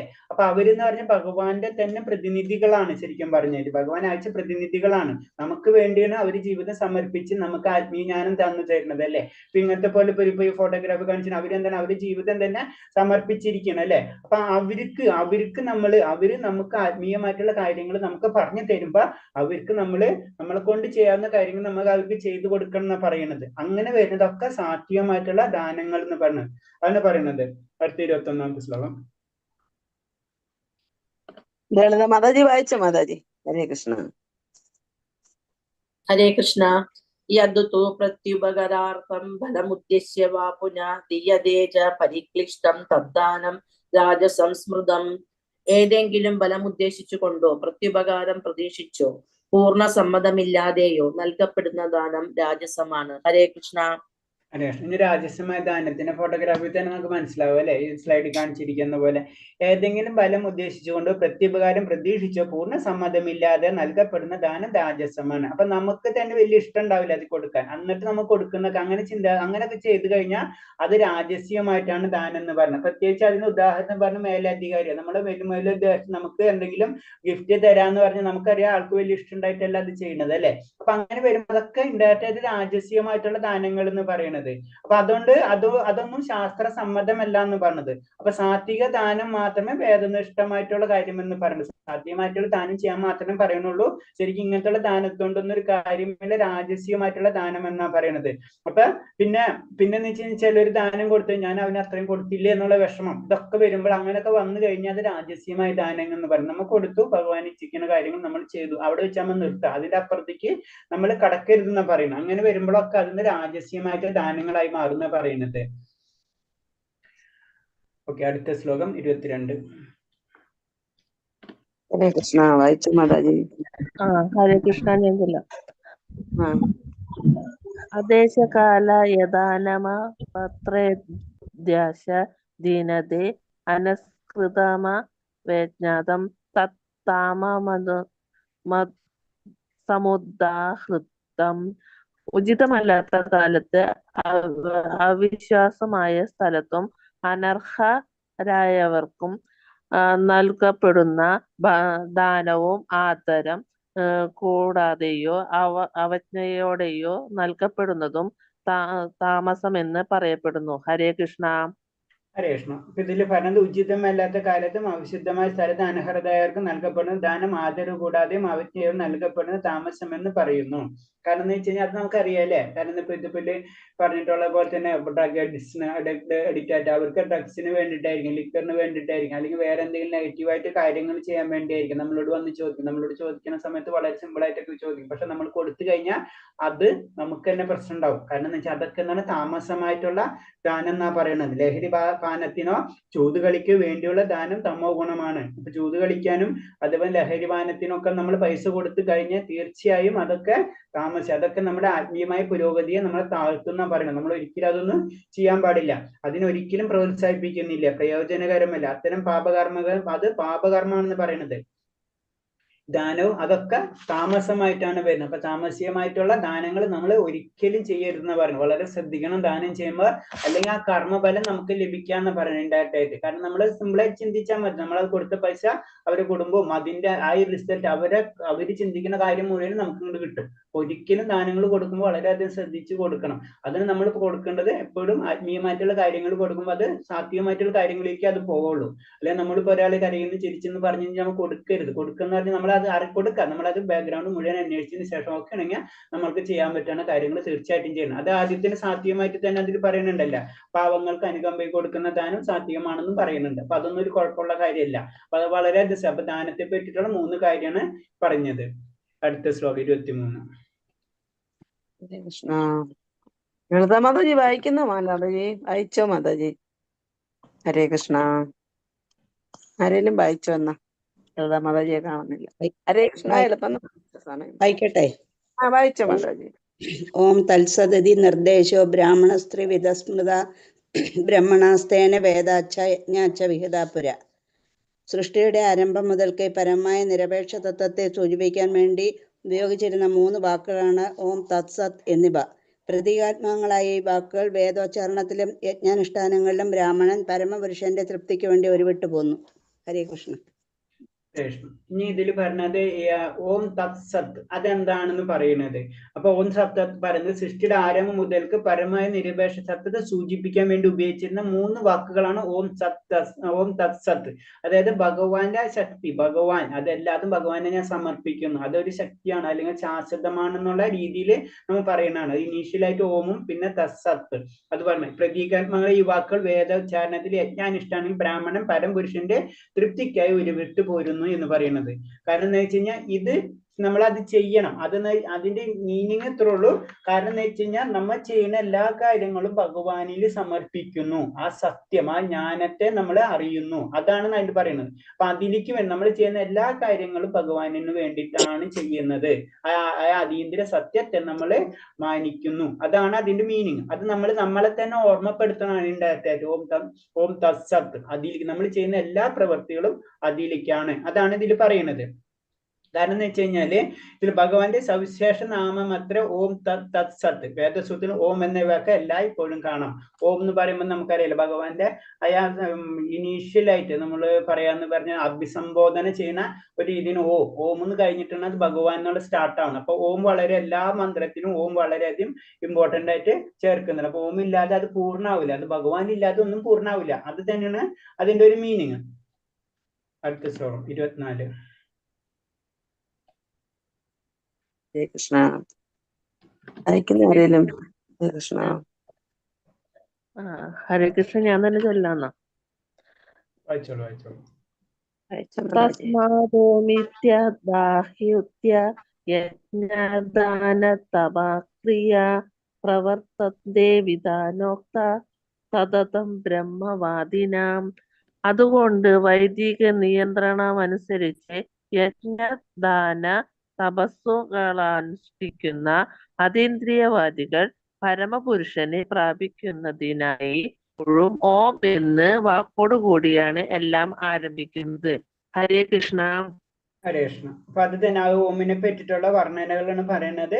അതുകൊണ്ട് വൈദ്യ നിയന്ത്രണം അനുസരിച്ച് യജ്ഞദാന തപസ്സുകൾ അനുഷ്ഠിക്കുക അതീന്ദ്രവാദികൾ പരമപുരുഷനെ പ്രാപിക്കുന്നതിനായി എപ്പോഴും ഓം എന്ന വാക്കോടുകൂടി എല്ലാം ആരംഭിക്കുന്നു. അപ്പൊ എന്താ പറയാ, യജ്ഞ തപസ്സുകൾ ചെയ്യുമ്പോൾ ഓം എന്ന് പറയുമ്പോ ഭഗവാനെ തന്നെ ഇൻഡിക്കേറ്റ് ചെയ്യണാണ് അല്ലെ. അപ്പൊ അത് എല്ലാത്തിലും ഉപയോഗിക്കുന്നു എന്ന് പറയുന്നു. അത്ര ഉള്ളത്. അടുത്ത ശ്ലോകം വായിച്ചോളൂ. ഹരേ കൃഷ്ണ പ്രഭുജി. തദിത്യാനാഭിസന്ധേയ ഫലം യജ്ഞ തപക്രിയഃ ദാനക്രിയശ്ച വിവിധ ക്രിയന്തേ മോക്ഷകാംക്ഷഭിഃ. ഫലോദിഷ്ട കൂടാതെ തത് എന്നുച്ചരിച്ചു കൊണ്ട് വേണം ഒരാൾ പലതരത്തിലുള്ള യജ്ഞങ്ങളും ദാനവും തപസ്സും ഒക്കെ ചെയ്യേണ്ടത്. ഭൗതിക ബന്ധങ്ങളിൽ നിന്നുള്ള മുക്തിയാണ് അങ്ങനെയുള്ള അതീന്ദ്ര പ്രവർത്തനങ്ങളുടെ ഉദ്ദേശം. ഹരേ കൃഷ്ണ പ്രഭുജി. ഹരേ കൃഷ്ണ. അപ്പൊ ബലോദ്ദേശം കൂടെ തത്ത് എന്ന് ഉച്ചരിച്ചുകൊണ്ട് വേണം ഒരാൾ പലതരത്തിലുള്ള യജ്ഞങ്ങളും ദാനവും തപസ്സും ഒക്കെ ചെയ്യേണ്ടത്. ഭൗതിക ബന്ധനത്തിലുള്ള മുക്തിയാണ് അങ്ങനെയുള്ള അതീന്ദ്രമായ പ്രവർത്തനങ്ങളുടെ ഉദ്ദേശം. അപ്പൊ നമ്മളെ നമ്മൾ തത്വം എന്ന് പറയുമ്പോൾ നമ്മൾ അതിന്റെ മീനിങ് എന്ന് പറയുന്നത് നമ്മൾ അതിൽ നിന്നൊന്നും പ്രതീക്ഷിക്കണം, എല്ലാതും ഭഗവാനിലാണ് സമർപ്പിക്കുന്നത്. അതിന്റെ ഒരു മീനിങ്, അതിന്റെ ഒരു ഇതാണ്, അതൊരു ശക്തിയാണ്, അതിന് ആ തത്വം നമ്മൾ പറയുന്നത്. അങ്ങനെ ചെയ്യണം എന്നാണ് പറയുന്നത്. അപ്പൊ നമ്മളെല്ലാതും ഭഗവാന് ഭഗവാനായ ഓം, അത് ഭഗവാൻ എന്നുള്ള ശക്തിനെ നമ്മൾ എല്ലാതും സമർപ്പിക്കണം. അതിൽ നമ്മൊന്നും പ്രതീക്ഷിക്കാതെ ചെയ്യുന്നു. അതിന്റെ ഒരു ഇൻഡയറക്റ്റ് മീനിങ് ആണ്, അല്ലെങ്കിൽ ഇൻഡയറക്റ്റ് ശബ്ദമാണ് ഓം തത് സത്ത് എന്ന് പറയുന്നത്. അത് നമ്മൾ ചെയ്യണം എന്നാ പറയുന്നത്. അങ്ങനെ അത് പൂർണ്ണമാവുള്ളൂ. ആ മന്ത്രം പൂർണ്ണമാണെങ്കിൽ ഓം തത് സത്ത് എന്ന് നമ്മൾ പറയണം. അതാണ് ഇതിൽ പറയുന്നത്. അടുത്ത 26, 27. ഹരേ കൃഷ്ണ മാതാജി. സദ്ഭാവേ സാധുഭാവേ സദിത്യേ തത്പ്രയുജ്യതേ പ്രശസ്തേ കർമ്മണി തഥാ സച്ഛബ്ദാ പാർത്ഥയുജ്യതേ യജ്ഞേ തപസ്സി ദാനേ ച സ്ഥിതി സദതി ചോച്യതേ കർമ്മ ചൈവ തദർത്ഥീയം സദിത്യേവാപദീയതേ. നിരപേക്ഷ തത്വമാണ് ഭക്തിപൂർവം ചെയ്യപ്പെടുന്ന യജ്ഞത്തിന്റെ ലക്ഷ്യം. സത് എന്ന വാക്ക് അതിനെ സൂചിപ്പിക്കുന്നു. ആ വിധത്തിലുള്ള യജ്ഞമനുഷ്ഠിക്കുന്നവനെയും സത് എന്ന് പറയും. കുന്തിപുത്ര, നിരപേക്ഷ സ്വഭാവം അനുസരിച്ചുള്ള മറ്റ് പ്രവൃത്തികളെ പോലെ യജ്ഞദാന തപ കർമ്മങ്ങൾ ഭഗവത് പ്രസാദത്തിനു വേണ്ടി ചെയ്യപ്പെടുന്നവയാണല്ലോ. ഹരേ കൃഷ്ണ. ഹരേ കൃഷ്ണ. അപ്പൊ ഇത് പറഞ്ഞ സത്ത് എന്ന് പറഞ്ഞ സത്തിന്റെ ഡീറ്റെയിൽ വീണ്ടും പറയുന്നതാണ്. അത് ചെയ്യുമ്പോൾ നിരപേക്ഷ തത്വമാണ് ഭക്തിപൂർവ്വം ചെയ്യപ്പെടുന്ന യജ്ഞത്തിന്റെ ലക്ഷ്യം. ഭഗവാനാണ് എല്ലാത്തിന്റെ ലക്ഷ്യം. അപ്പൊ അതാണ് സത്ത് എന്ന് പറഞ്ഞത്. ആ സത്യത്തിലേക്കാണ്, അപ്പൊ അതിലേക്കാണ്, അല്ലെങ്കിൽ ആയ ജ്ഞാനത്തിലേക്കാണ് നമ്മൾ എല്ലാ കാര്യങ്ങളും ചെയ്യുന്നത്. അപ്പൊ അതിന് സത്ത് എന്നുള്ള വാക്കുകൊണ്ട് അതിനെ സൂചിപ്പിക്കുന്നു പറഞ്ഞത്. ഈ വിധത്തിൽ യജ്ഞം അനുഷ്ഠിക്കുന്നതിന് സത്ത് എന്നും, ഈ വിധത്തിൽ യജ്ഞം അനുഷ്ഠിക്കുന്നവനെ സത്ത് എന്ന് പറയും. അവ യജ്ഞം അനുഷ്ഠിക്കുന്ന വ്യക്തിനെ ഭക്തനായി കഴിഞ്ഞ്, അപ്പൊ ഭക്തനും ഭഗവാനും തമ്മിൽ വ്യത്യാസമില്ലല്ലോ. ഇൻഡയറക്റ്റ് ആയിട്ട് രണ്ടും അതീന്ദ്രിയ ലെവലിൽ എത്തിക്കഴിഞ്ഞു. അപ്പൊ ആ സത്യത്തിലേക്ക് വേണ്ടി നമ്മൾ ചെയ്യുന്നു. കുന്തിപുത്രൻ, നിരപേക്ഷ സ്വഭാവം അനുസരിച്ച് മറ്റു പ്രവർത്തിപ്പുള്ള യജ്ഞദാന തപ കർമ്മഭാവ പ്രസാദത്തിന് വേണ്ടി ചെയ്യുന്നവയാണല്ലോ. അപ്പൊ നമ്മൾ എല്ലാ കാര്യം യജ്ഞമായാലും ദാനമാണെങ്കിലും നമ്മുടെ കർമ്മങ്ങൾ എല്ലാതും ചെയ്യേണ്ടത് എന്ത് വേണ്ടിയാണ്? ഭഗവാന്റെ പ്രസാദത്തിന് വേണ്ടിയിട്ടാണല്ലോ. അതാണ് പറയുന്നത്. അപ്പൊ അത് ചെയ്യുമ്പോഴും നമ്മൾ എന്തൊരു കാര്യം ചെയ്യുമ്പോഴും നമ്മൾ സിമ്പിളായിട്ട് ചിന്തിക്കാൻ എത്ര ഉള്ളൂ? ഭഗവാനെ ചിന്തിച്ചിട്ട് വേണം നമ്മൾ എല്ലാ കാര്യങ്ങളും ചെയ്യണം. അത് നമ്മൾ ഓർമ്മിപ്പിക്കുന്ന 3 ശബ്ദങ്ങളാണ് ഓം തപ് സത്ത് എന്ന് പറയുന്നത്. ഇൻഡയറക്റ്റ് ആയിട്ട് പറഞ്ഞു നമ്മൾ ഓരോരോ മീനിങ്ങൾ എടുത്ത് വരുമ്പോഴും ഇപ്പൊ സത്ത് എന്ന് പറയുമ്പോൾ അത് നിരപേക്ഷ സത്യം ഭക്തിപൂർവ്വം ചെയ്യപ്പെടുന്ന യജ്ഞത്തെയാണ് സൂചിപ്പിക്കുന്നത്. അപ്പൊ അത് ആ സത്യത്തിൽ ഭഗവാന് വേണ്ടിയാണ് ഇത് ചെയ്യണമെന്ന് നമുക്ക് മനസ്സിലാവും. മറ്റേന്ന് പറഞ്ഞ ബലം, അതിൽ നമ്മൾ ചെയ്യുന്ന കാര്യങ്ങൾക്ക് നമുക്ക് ബലമൊന്നും നമ്മൾ പ്രതീക്ഷിക്കുന്നില്ല. തത്വം എന്ന് പറയും. ഓംകാർ എന്ന് പറയുമ്പോൾ അത് ഇനീഷ്യലായിട്ട് ഭഗവാനെ സൂചിപ്പിക്കുന്നതാണ് അല്ലെ, അതിൽ അഭിസംബോധന ചെയ്യുന്നതാണ്. അതാണ് ആ സത്യം, അതാണ് ആയ ഓം എന്നുള്ള മീനോട്. അപ്പൊ ഓം തത് സത്ത് എന്ന് നമ്മൾ അതുകൊണ്ടാണ് പറയുന്നത്. നമ്മൾ പറയുമ്പോൾ എന്ന് പറയുന്ന പരമപുരുഷനെ ലക്ഷ്യമാക്കിയുള്ള ഏത് യജ്ഞത്തിലും ഇങ്ങനെ ചെയ്യണമെന്നാണ് വിധി. നമ്മളത് ചെയ്യണമെന്നുള്ള വിധി എന്ന് പറഞ്ഞാൽ നമ്മളിങ്ങനെ പറയണമെന്ന് വെച്ച് കഴിഞ്ഞാല് നമ്മൾ ഇങ്ങനെ ജനറൽ ആയിട്ട് ചെയ്തു പോകരുത്. അപ്പൊ നമുക്കത് ഭക്തി കൂട്ടാൻ, അല്ലെങ്കിൽ അത് ഭക്തിയാണ് എന്ന് നമുക്ക് മനസ്സിലാവണം. അതിനു വേണ്ടിയാണ് ഇങ്ങനത്തെ കാര്യങ്ങൾ വളരെ ഊന്നൽ കൊടുത്ത് പറയുന്നത്. 28ാമത്തെ ശ്ലോകം വായിച്ചോ. അല്ലട്ടെ. ഹരേ കൃഷ്ണ. അശ്രദ്ധയാ ഹുതം ദത്തം തപസ്തപ്തം കൃതം ച യത് അസദിത്യുച്യതേ പാർത്ഥ ന ച തത്പ്രേത്യാനോ ഇഹ. പരമപുരുഷനിൽ പൂർണ്ണ വിശ്വാസം കൂടാതെ ചെയ്യപ്പെടുന്ന യജ്ഞവും ദാനവും തപസ്സും അസത് എന്ന് പറയപ്പെടുന്നു. ക്ഷണികങ്ങളായ അത്തരം കർമ്മങ്ങൾ ഇഹലോകത്തിലും പരലോകത്തിലും നിഷ്പ്രയോജനങ്ങളാണ്. ഹരേ കൃഷ്ണ. ഹരേ കൃഷ്ണ. അപ്പൊ അതൊന്ന് പറഞ്ഞ ഓം തത്സത്ത് നമ്മൾ അത് ഉച്ചരിച്ചിട്ടില്ലെങ്കിൽ, ആ ലെവലിലേക്ക് നമ്മൾ ഉയർന്നിട്ടില്ലെങ്കിൽ നമ്മൾ ചെയ്യുന്ന എല്ലാ കാര്യങ്ങളും അസത്തായി മാറുന്ന പറയുന്നത്. അതാണ് പൂർണ്ണ പരമപുരുഷനിൽ പൂർണ്ണ വിശ്വാസം കൂടെ ചെയ്യുന്ന യജ്ഞവും ദാനവും തപസ് അസത്ത് എന്ന് പറഞ്ഞു. അപ്പൊ നമ്മൾ ഇതിനു മുന്നേ പഠിച്ചതൊക്കെ യജ്ഞവും ദാനം തപസ്സൊക്കെ അല്ലേ, അത് ഭഗവാനില് സമർപ്പിച്ചിട്ടായിരിക്കണം നമ്മൾ ചെയ്യേണ്ടത്. അല്ലെങ്കിൽ അതൊക്കെ വെറും കാര്യമില്ലാണ്ടാവും, അതിന് അസത്തായി മാറുന്ന പറയുന്നത്. അതാണ് പറയുന്നത്. ആ ക്ഷണികമായ അത്തരം കർമ്മങ്ങൾ ഇഹലോകത്തിലും പരലോകത്തിലും നിഷ്ഫലം. അപ്പൊ നമ്മൾ ചെയ്യുന്നത്, നമ്മൾ എന്തിനാ ചെയ്യുന്നത് അതും കാര്യമില്ലാണ്ട് വരും, ഭഗവാനിലും എത്തൂല, നമ്മളിലും ഈ ഇഹലോകത്തിലും കാര്യമില്ലാണ്ട് വരുന്നത്. അപ്പൊ നമ്മൾ അത് ശ്രദ്ധിക്കണം എന്ന് പറഞ്ഞു. നമ്മൾ എല്ലാ കാര്യങ്ങളും ചെയ്യുമ്പോൾ ഭഗവാനിലെ സമർപ്പിച്ചിട്ട് വേണം ചെയ്യണം. ആ ശക്തിനെ നമുക്ക് ഓം എന്ന് പറയുമ്പോൾ ആ ശക്തിയും, അതുപോലെ തന്നെ ബലോദിഷ്ട കർമ്മങ്ങളില്ലാത്ത തത്വം എന്ന് പറയും സത്ത് എന്ന് പറയുമ്പോൾ അത് അവിടെയാണ് നമ്മൾ ചെയ്യേണ്ടത്. അവിടേക്കാണ് നമ്മൾ ആ യജ്ഞങ്ങൾ അവിടേക്കാണ് എത്തേണ്ടത്, ആ ഭഗവാനിലേക്കാണ് എത്തേണ്ടത്. ആ ചിന്തയിലൂടെ ആയിരിക്കണം നമ്മൾ എല്ലാ പ്രവൃത്തികളും ചെയ്യേണ്ടത്. അങ്ങനെ ചെയ്യാത്ത പക്ഷം അതിനെ അസത്ത് എന്ന് പറയുന്നു. അപ്പൊ അതിൽ പറഞ്ഞെന്ന് വെച്ച് കഴിഞ്ഞാല് വിശ്വാസന ഒരു അധ്യാത്മത്തിന് മാർഗനിർദ്ദേശമായിക്കൊണ്ട് ആദ്യം മുതൽക്ക് തന്നെ നമ്മൾ ഇതൊക്കെ പ്രവർത്തിച്ചാണ്. അപ്പൊ നമ്മൾ ചെയ്യേണ്ടത്, നമുക്കിത് അറിയില്ലെങ്കിൽ നമ്മളൊരു ആധ്യാത്മിക ഗുരുവിനെ അല്ലെങ്കിൽ നമ്മൾ പറഞ്ഞു തന്നിട്ടുള്ള ആചാര്യ പരമ്പരയിൽ കൂടി നമ്മൾ ഒരേ കാര്യങ്ങളും പരിശീലിക്കണം. അങ്ങനെ നമ്മൾ പതുക്കെ നമ്മൾ എത്തണം. അപ്പൊ അതിനു വേണ്ടി നമ്മൾ എന്താ ചെയ്യേണ്ടത്? വിജയ നേടമായി ആദ്യമായി തന്നെ ചെറിയൊരു ആചാര്യനെ കണ്ടെത്തി അദ്ദേഹത്തിന് പരിശീലനം നേടണം. അങ്ങനെ നമ്മളെ ആത്മീയമായിട്ടുള്ള കാര്യങ്ങൾ ഉയർത്തണമെങ്കിലും നമ്മൾ എന്തൊരു പരിശീലകനെ, അതായത് ഒരു ആചാര്യനെ നമ്മൾ കണ്ടെത്തണം. അങ്ങനെ ക്രമേണ ഭഗവാനിൽ വിശ്വാസം ഉറപ്പിക്കുന്നു. അങ്ങനെയാണ് ഭഗവാനിലേക്ക് നമ്മൾ പതുക്കെ എത്താം. നമുക്കറിയില്ല, നമ്മൾ ഒരു ടീച്ചറെ എടുത്ത് പോയി കഴിഞ്ഞാൽ സയൻസ് പഠിക്കണമെങ്കിൽ നമ്മൾ സയൻസ് ടീച്ചറെ എടുത്ത് പോകണല്ലേ. അപ്പോൾ സയൻസ് നമുക്ക് പഠിക്കാം. സയൻസ് പഠിക്കുമ്പോൾ നമുക്ക് ഇൻട്രസ്റ്റ് ഇല്ല എന്ന് മനസ്സിലാവും. ഇൻട്രസ്റ്റ് ഉണ്ടെങ്കിൽ നമുക്ക് കൂടുതൽ പഠിക്കും. അപ്പൊ നമ്മൾ അതിലേക്ക് കൂടുതൽ അതിനു ക്രമേണ ഭഗവാനിൽ വിശ്വാസം ഉറപ്പിക്കുന്നു. പക്ക ദിശയിൽ പക്ക ദശയിൽ അങ്ങനെയാണ് ഈശ്വര പ്രേമം എന്ന് പറയുന്നത്. അങ്ങനെ അത് മുന്നോട്ട് പോകുമ്പോൾ അത് ഈശ്വര പ്രേമത്തിലേക്ക് എത്തും. ജീവാത്മാക്കളും അത്യന്ത ലക്ഷ്യം ഈ പ്രേമം എത്രേ. നമ്മുടെ എല്ലാവരും ലക്ഷ്യം ആ പ്രേമമാണ്. കാരണം പ്രേമം എന്ന് പറഞ്ഞാൽ ആനന്ദമാണ് അല്ലെ.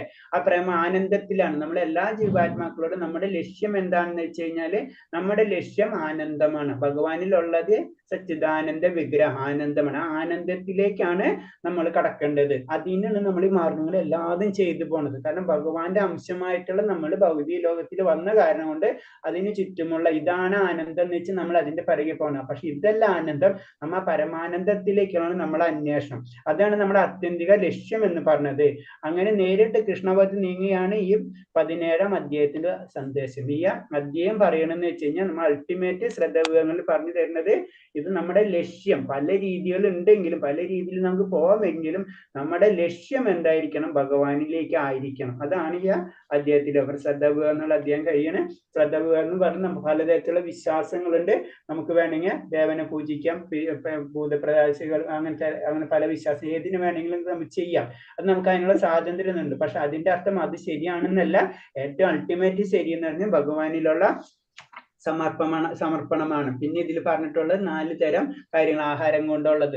ആഹാരം, അതേപോലെ തന്നെ പല സാത്വികമായിട്ടുള്ള ആഹാരങ്ങളുണ്ട്. പിന്നെ അതേപോലെ തന്നെ ദാനങ്ങളുണ്ട്, പലതരത്തിലുള്ളത് സാത്വികമായിട്ടുള്ളതുണ്ട്. പിന്നെ നമ്മളെ തപസ്സുകളുണ്ട്, അതും സാത്വികമായിട്ടുള്ളതും രാജസികമായിട്ടുള്ളതുണ്ട്.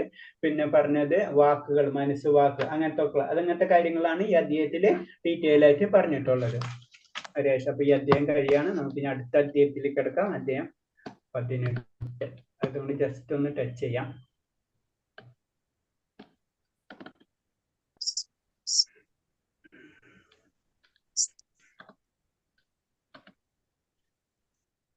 അധ്യായം 18 എന്ന് പറയുമ്പോ അത് സന്യാസത്തിന്റെ പരിപൂർണം നമ്മൾ എത്താണ്. അപ്പൊ നമ്മൾ 17 അധ്യായം വരെ നമ്മൾ പഠിച്ചു കഴിഞ്ഞവരോട് ശരിക്കും ഭഗവത്ഗീത കഴിഞ്ഞു എന്നാണ് പറയുന്നത്.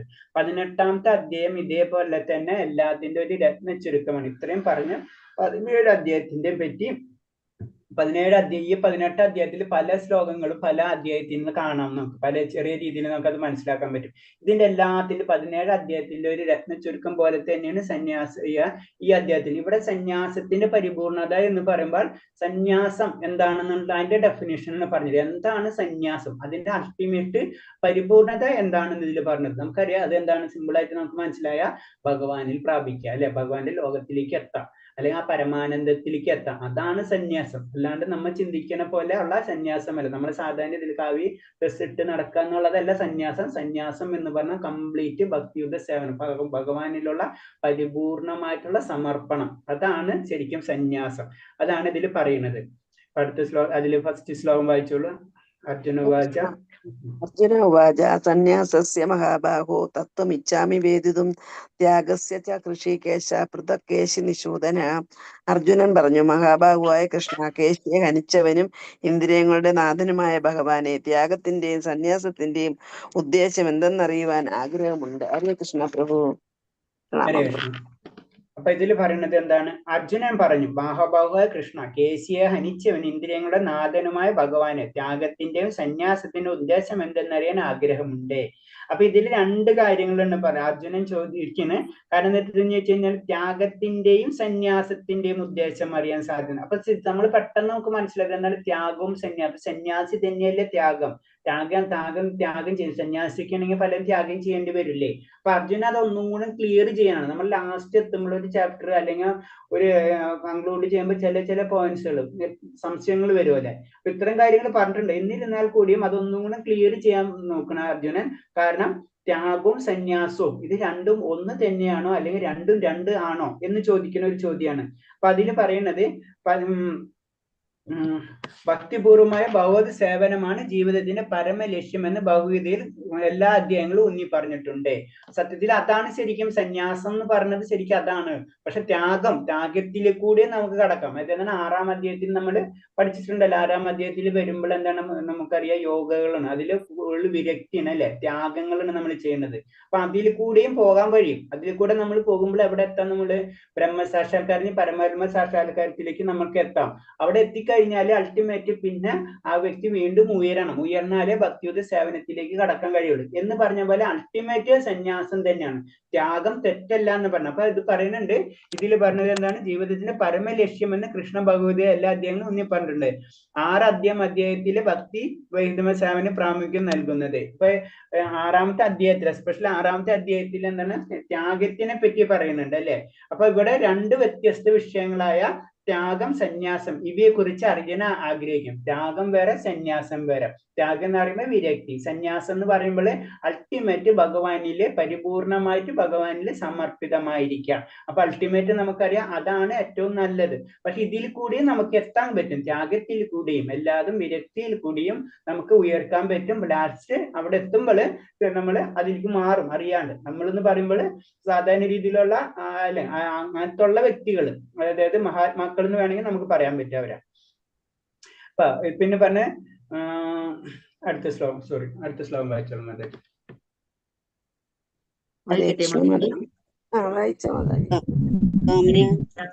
ശ്രീ ഭഗവാനുവാച കാമ്യാനാം കർമ്മണാം ന്യാസം സന്യാസം കവയോ വിദു സർവകർമ്മ ഫലത്യാഗം പ്രാഹുസ്ത്യാഗം വിചക്ഷണ. ശ്രീ ഭഗവാൻ പറഞ്ഞു, ഭൗതിക വാഞ്ചനകൾക്ക് വേണ്ടിയുള്ള കർമ്മങ്ങളെ ഉപേക്ഷിക്കുന്നതാണ് സന്യാസമെന്ന് വിദ്വാൻമാർ പറയുന്നു. സർവകർമ്മങ്ങളുടെയും ഫലങ്ങളെ ഉപേക്ഷിക്കുന്നതിനെയാണ് ബുദ്ധിമാന്മാർ ത്യാഗം എന്ന് വിളിക്കുന്നത്. ഹരേ കൃഷ്ണ. അപ്പൊ അതിനൊന്ന് ശരിക്കും കൂടെ ഒന്നും കൂടെ വിവരിക്കുകയാണ്, എന്താണ് സന്യാസം, എന്താണ് ത്യാഗം എന്നുള്ളത് പറയുന്നത്.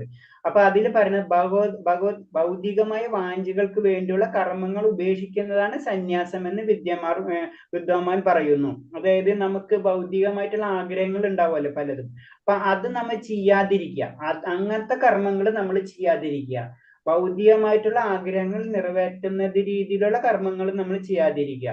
അപ്പൊ അങ്ങനെ വരുമ്പോഴാണ് അതിനാണ് സന്യാസം എന്ന് പറയുന്നത്. നമുക്ക് ഭൗതികമായിട്ടുള്ള കാര്യങ്ങൾ, ഇപ്പൊ നമുക്ക് പേന വേണം, ബുക്ക് വേണം, നമുക്ക് ഇത് വേണം, അത് വേണം എന്നുള്ള ചിന്താഗതി വരും. ഒക്കെ ഭൗതികതയാണല്ലേ നമ്മുടെ എല്ലാ കാര്യങ്ങളും. അങ്ങനത്തെ കാര്യങ്ങൾ ചെയ്യാതിരിക്കുക, അങ്ങനത്തെ കർമ്മങ്ങൾ ചെയ്യാതിരിക്കുക. അവിടെ വരുമ്പോ അതിന് സന്യാസം എന്ന് പറയും. പിന്നെ സർവകർമ്മങ്ങളും ഫലങ്ങളും ഉപേക്ഷിക്കുക. അപ്പൊ സർവകർമ്മങ്ങളുടെയും ഫലങ്ങൾ ഉപേക്ഷിക്കുക. എന്ത് ചെയ്താലും അതിന്റെ ഫലങ്ങൾ നമ്മൾ പ്രതീക്ഷിക്കാതിരിക്കുക, അത് ത്യാഗം എന്ന് പറയുന്നത്. അപ്പൊ നമ്മള് 2 തരത്തിലെ സന്യാസത്തിനെ തന്നെ ഇങ്ങനെ മുറിച്ച് പറയണം, എന്താണ് സന്യാസം, എന്താണ് ത്യാഗം എന്ന് പറയുമ്പോൾ.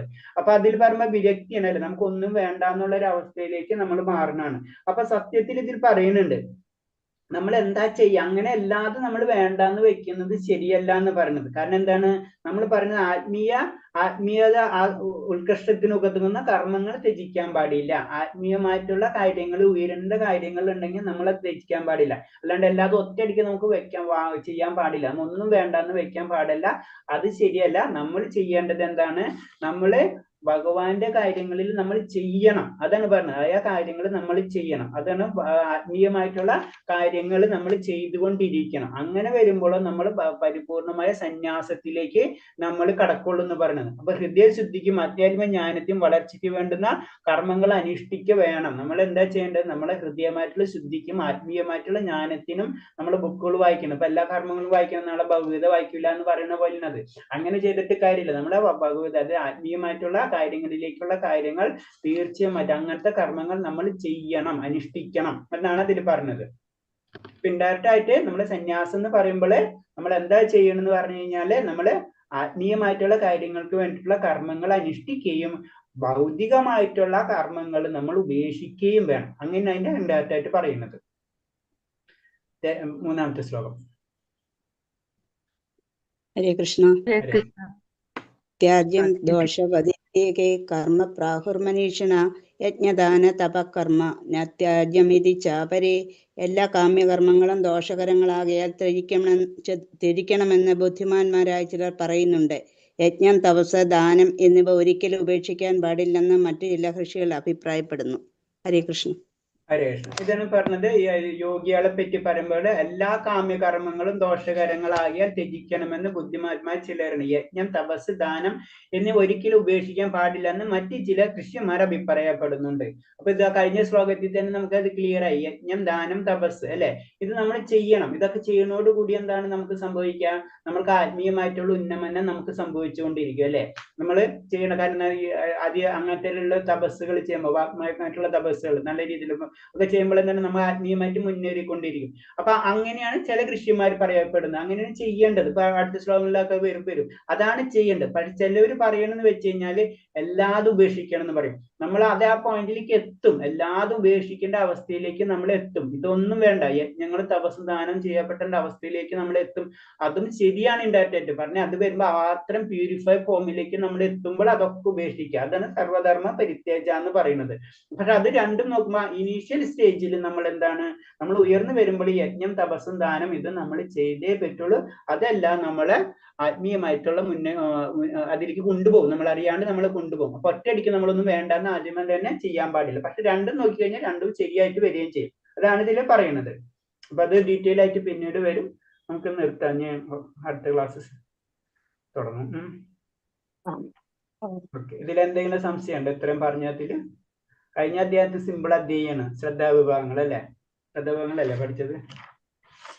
ഓക്കെ, പലതരം ആഹാരം അതിൽ നമ്മൾ ശ്രദ്ധിക്കുക. തപസ്സുകൾ, ദാനം, ധർമ്മം, അതുപോലെ തന്നെ അങ്ങനത്തെ കാര്യങ്ങളിൽ പലതരം കാര്യങ്ങളുണ്ട്. ഇപ്പൊ അത് സന്യാസത്തിന്റെ പരിപൂർണതയിലേക്ക് എത്തി. നമ്മളത് 18-ാം അധ്യായത്താകുമ്പോൾ സന്യാസത്തെ പരിപൂർണത എന്ന് പറഞ്ഞ ഭക്തൻ എന്നതിന്റെ കാര്യമാണ് പറഞ്ഞത്.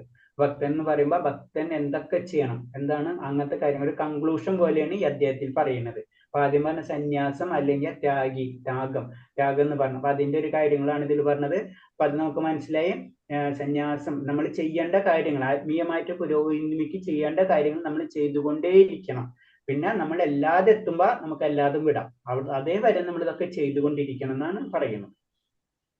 ഹരേഷ്ണ വരെ എന്തെങ്കിലും സംശയങ്ങൾ ഉണ്ടെങ്കിൽ ചോദിക്കുക, അല്ലെങ്കിൽ നമുക്ക് സ്റ്റോപ്പ് ചെയ്യാം. ഹരേഷ്ണ ഹരേ കൃഷ്ണ പ്രഭുജി. ഞാനിന്ന് അടുത്ത ക്ലാസ്സിൽ തന്നെയാണ്. അപ്പൊ അവർക്ക് വേറെ അധ്യായാണ്. വഞ്ചകൽപ്പത രൂപച്ച ത്രിഭാഷ പതിനാഭാവനേപി വൈഷ്ണവേപി ഹരേഷ്.